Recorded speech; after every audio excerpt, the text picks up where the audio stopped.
ధాన్యం కొనుగోలు కేంద్రాల నిర్వహణ, ధాన్యం రవాణాలో ఎలాంటి నిర్లక్ష్యం చోటు చేసుకోకుండా సంబంధిత అధికారులపై చర్యలు తీసుకుంటామని జిల్లా కలెక్టర్ క్రాంతి వల్లూరు హెచ్చరించారు. శుక్రవారం కలెక్టర్ కొండాపూర్ మండలం తొగర్పల్లి గ్రామంలో పిఎస్ఎస్ ఆధ్వర్యంలో నడుస్తున్న ధాన్యం కొనుగోలు కేంద్రాలను సందర్శించి నిర్వహణ తీరును పరిశీలించారు. ఈ సందర్భంగా కలెక్టర్ మాట్లాడుతూ సంగారెడ్డి జిల్లాలో అకాల వర్షాల దృష్ట్యా రైతులకు ఎలాంటి నష్టం కలగకుండా ముందస్తు చర్యలు తీసుకోవాలని జిల్లా కలెక్టర్ క్రాంతి వల్లూరు సంబంధిత అధికారులను ఆదేశించారు. వర్షాల వల్ల ధాన్యం తడిసిపోకుండా, నాణ్యత కోల్పోకుండా నిర్దిష్ట చర్యలు తీసుకోవాలని, ధాన్యం కొనుగోలు కేంద్రాల్లో తారుపాలాలు, గన్ని సంచులు సిద్ధంగా ఉంచాలని సూచించారు. వ్యవసాయ ప్రాథమిక సహకార సంఘాలు, ఐకేపీ శాఖల ఆధ్వర్యంలో నడుస్తున్నాయని తెలిపారు.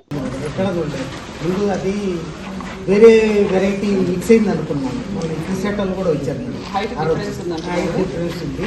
రెండు కలిపేస్తున్నారు. అంటే పక్షుల కోసం తినకుండా కొద్ది పెరిగింది. జొన్నలు కూడా పెరిగింది మేడం.